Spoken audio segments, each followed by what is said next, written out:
Chère apprenante, chers apprenants, ravi de vous retrouver dans cette troisième et dernière séquence de l'unité 4 du curriculum de la troisième année du cycle collégial. L'intitulé de cette unité, c'est la recherche documentaire sur le web. Et la séquence concerne les techniques d'exploitation des informations provenant du web. Mais avant d'entamer cette séquence, nous allons tout d'abord corriger l'exercice de la dernière séquence. L'énoncé de l'exercice, il vous est demandé de faire une recherche sur le thème de l'exposé en utilisant les mots-clés suivants: pollution de l'eau, plus pollution espace plus eau, pollution de l'eau entre guillemets, pollution espace moins eau, et il vous est demandé également de comparer le nombre de pages affichées par chaque recherche. Et puis enfin, vous devrez en déduire le mot-clé qui donne le résultat qui répond le plus à vos besoins, à vos machines. Donc la première recherche va se porter sur l'expression pollution de l'eau. On tape alors pollution de l'eau dans notre moteur de recherche et le moteur de recherche nous affiche un ensemble de pages qu'il a trouvé. Il s'agit de plus de 53 millions de sites web. Dans cette deuxième recherche, nous allons taper l'expression plus pollution, espace plus eau. Le résultat est différent du premier. Il s'agit de 37 résultats.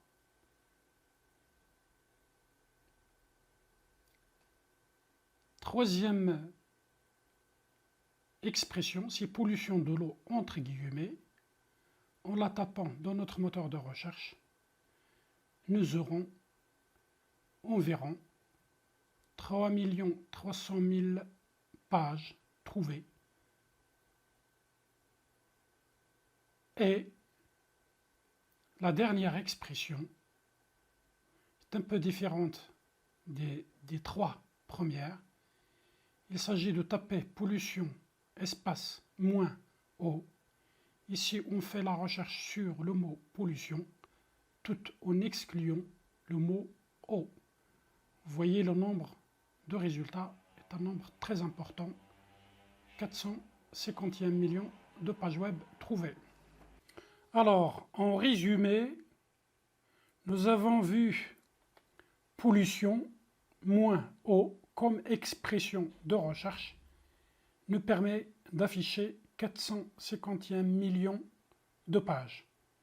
Le dernier cas n'est pas une solution pour notre recherche parce que le moteur de recherche affiche tous les sites qui parlent de pollution, mais en excluant eau.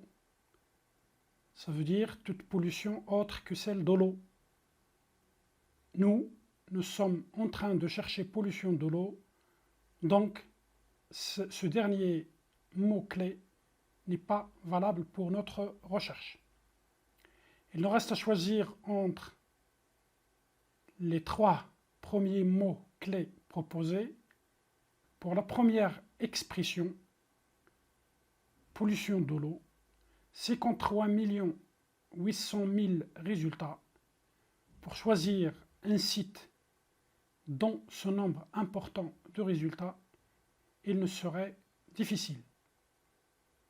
Alors que la deuxième possibilité, lorsqu'on utilise plus pollution plus eau, le nombre de résultats est restreint, donc nous aurons moins de difficultés pour choisir un site parmi les 37 proposés. Troisième possibilité, c'est d'utiliser pollution de l'eau entre guillemets. 3 300 000 sites trouvés. C'est un nombre, malgré qu'elle est toujours très important, mais elle est 10 fois moins que celui trouvé pour l'expression pollution de l'eau. Donc c'est à vous de choisir entre le deuxième mot-clé, l'expression plus pollution plus eau, ou bien le troisième mot-clé, guillemets, pollution de l'eau, guillemets. Donc avant d'entamer cette séquence, nous allons tout d'abord, tous ensemble, rappeler l'activité de la dernière séquence. Il vous est demandé de faire une recherche sur le thème de la pollution de l'eau, pour préparer un exposé demandé par votre professeur de la langue française. La question était de chercher quels moyens utiliser pour préparer cet exposé. Vous avez fait cette recherche, vous avez sélectionné les informations qui vous seront utiles dans votre exposé. Il vous reste maintenant à les exploiter pour finaliser votre exposé. Donc pour exploiter les informations qui proviennent du web, vous pouvez procéder de différentes manières. Donc soit vous sauvegardez le résultat de votre recherche, ça veut dire le site sélectionné, soit vous l'ajoutez aux favoris pour garder une trace sur votre recherche, soit vous l'imprimez pour l'avoir sur un support papier. Donc on va commencer par la sauvegarde des pages web. Donc comment sauvegarder une page web? Donc le résultat d'une recherche peut être sauvegardé sous sa forme HTML, ça veut dire sans modification, en enregistrant chaque page web sur un disque en appelant le menu fichier du navigateur. Mais pour Google Chrome, on passe par le menu contextuel du navigateur. Voyons ensemble. Alors, pour sauvegarder une page web que vous avez sélectionnée pour votre exposé, cliquez avec le bouton droit dans la page, sélectionnez ensuite Enregistrer sous dans le menu contextuel ou bien utilisez la touche CTRL plus S. Après ceci, une boîte de dialogue s'ouvre. Choisissez le dossier dans lequel vous voulez enregistrer votre page et cliquez ensuite sur le bouton Enregistrer pour enregistrer votre page.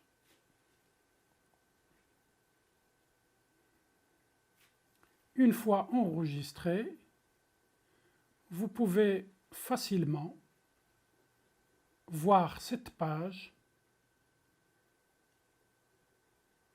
hors ligne en accédant au dossier et puis en choisissant le fichier HTML enregistré.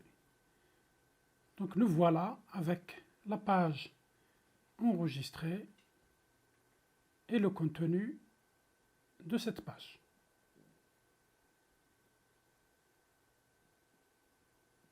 La deuxième technique qui va nous permettre de garder une trace du site sélectionné, c'est de l'ajouter aux favoris.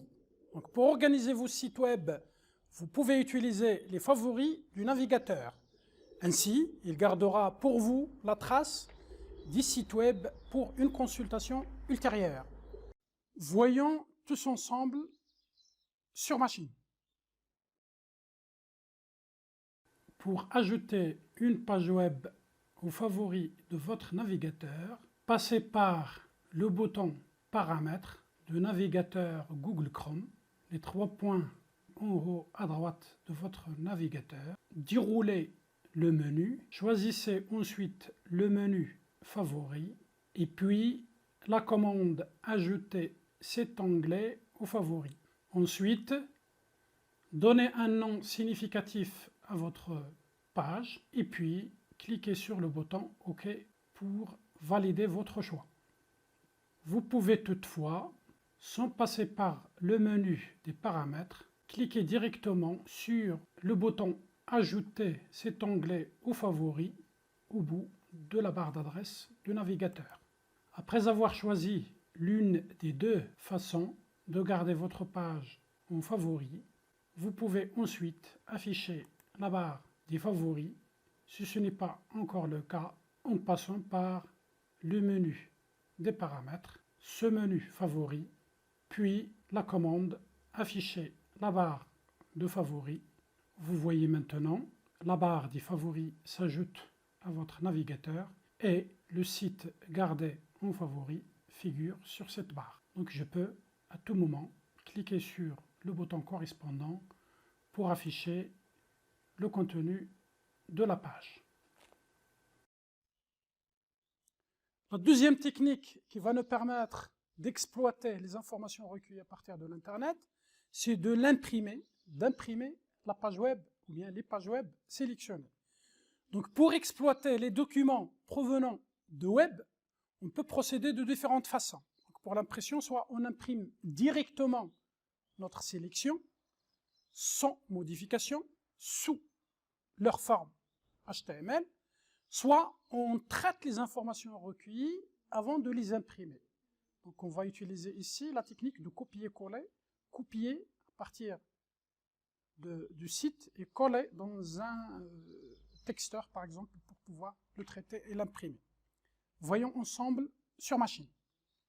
Alors, pour pouvoir imprimer le contenu d'une page web que vous avez sélectionnée, on passe par le bouton paramètres du navigateur et puis on choisit la commande imprimer.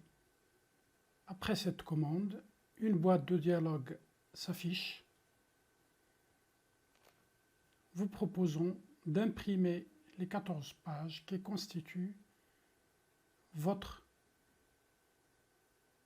page web. Vous pouvez toutefois, au lieu d'imprimer toutes les 14 pages, sélectionner les pages à imprimer en passant par l'option personnalisée dans page. Par exemple, on peut imprimer 2 pages, 1 et 2. Ou bien, on tape directement le numéro de la page à imprimer s'il s'agit d'une seule page. Ici, 1. Et puis, on clique sur le bouton imprimer. Comme ça, votre impression se lancera automatiquement. On peut aussi sélectionner une partie de document, de le copier en utilisant le bouton droit de la souris, puis la commande copier, ou bien CTRL+C de clavier, ouvrir votre texteur, coller le contenu, et puis mettre en forme votre document. On pourra changer la police, la taille, la couleur, etc. Et puis dans le menu fichier de votre texteur, choisissez la commande imprimer. Comme ça, vous pouvez donc imprimer votre document en passant par un texteur.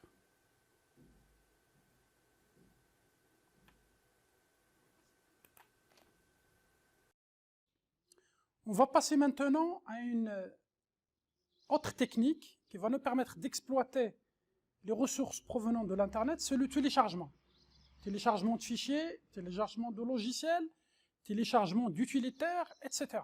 Donc tels que les logiciels de compression, les logiciels de lecture de fichiers son par exemple, des antivirus, etc. Donc on utilise ici un service Internet appelé le FTP pour File Transfer Protocol. donc qui est proposé par plusieurs sites.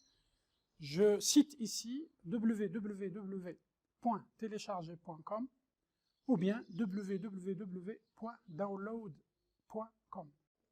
Voyons tous ensemble comment télécharger, par exemple, un utilitaire à partir de l'Internet. Alors, pour télécharger un utilitaire, par exemple, un logiciel de compression et de décompression, on peut passer par un site spécialisé tel que www.télécharger.com. Chercher le produit si on connaît son nom en passant par cette zone de recherche. Sinon, on peut aller à la rubrique catégorie, choisir utilitaire, puis compression et décompression. Le site nous propose une liste d'utilitaires, une liste de logiciels. Ensuite, on choisit celui qui nous convient, puis le système d'exploitation de notre machine et on clique sur le bouton télécharger. Le téléchargement se lance automatiquement. Une fois téléchargé, on peut cliquer sur le fichier et on lance l'installation. Voici le chemin d'installation. On clique ensuite sur installer pour accepter l'installation. L'installation est faite. On choisit un ensemble de paramètres et puis on clique sur le bouton terminer. Voilà, votre utilitaire, ici WinRAR, a été installé avec succès. Bien sûr, dans le dossier WinRAR. Passons maintenant à une dernière partie de cette séquence, et ça concerne l'éthique sur Internet. C'est ce qu'on appelle aussi une étiquette. Donc l'éthique sur Internet, ou bien l'étiquette, représente les règles de communication entre les personnes. Il s'agit bien entendu ici de communication électronique. On retrouve dans les communications électroniques les mêmes phénomènes que dans les autres formes de communication. Certains comportements sont considérés acceptables, d'autres ne le sont pas. Sur Internet, on trouve, il faut le signaler ici, on trouve des informations pas toujours fiables, des articles et des affiches publicitaires pouvant se mêler avec d'autres formes d'informations, des sites qui ne respectent pas nos valeurs sociales, nos valeurs religieuses ou citoyennes, et peuvent offenser nos sentiments, des programmes espions pouvant avoir accès aux informations personnelles d'un utilisateur non averti. Il y a donc nécessité que chacun d'entre nous prenne des précautions telles que définir et cerner l'objectif de la recherche à effectuer, déterminer les sites web autorisés et ceux qui ne le sont pas, déterminer les interlocuteurs, s'il s'agit d'une communication électronique bien sûr, leur âge et leur sexe ainsi que leurs expertises dans le domaine de votre recherche, utiliser un vocabulaire poli et civilisé et respecter la vie privée des gens dont vous échangez avec eux. N'utilisez que les informations recueillies de sites reconnus crédibles et respectez le droit d'auteur en notant les références de l'instance qui a publié l'information. Ça veut dire lorsque vous utilisez une information provenant de l'Internet, n'oubliez pas d'inscrire le nom et les coordonnées de l'auteur de cette information, et puis la date et l'heure de votre consultation. En résumé, nous avons vu que les informations provenant de l'Internet peuvent être exploitées de diverses manières. Elles peuvent être imprimées ou enregistrées telles qu'elles sont, sous leur forme HTML, comme elles peuvent être traitées avant d'être imprimées ou sauvegardées. Les favoris du navigateur offrent la possibilité de garder la trace des sites web visités, et nous avons vu que le téléchargement, c'est l'opération de transmission d'informations telles que les programmes, les données, les images, les sons, les vidéos, etc., d'un ordinateur à un autre, via Internet. Il peut être libre et gratuit, ou bien soumis à des contraintes ou payant. Il peut être également légal ou illégal. Avant de clore cette troisième et dernière séquence de l'unité 4, je vous propose de faire chez vous un exercice consistant à faire une recherche sur les deux thèmes suivants. Al-Qarrat ou Al-Muhitat, Nadariyat Tabaud Al-Qarrat. La première question, c'est de proposer des mots-clés pour chacune de ces recherches. Deuxième question, c'est d'organiser le site web choisi dans les favoris de votre navigateur. C'est ainsi que notre dernière séquence de l'unité 4 prend fin. Chère apprenante, chers apprenants, je vous souhaite bonne chance et à bientôt.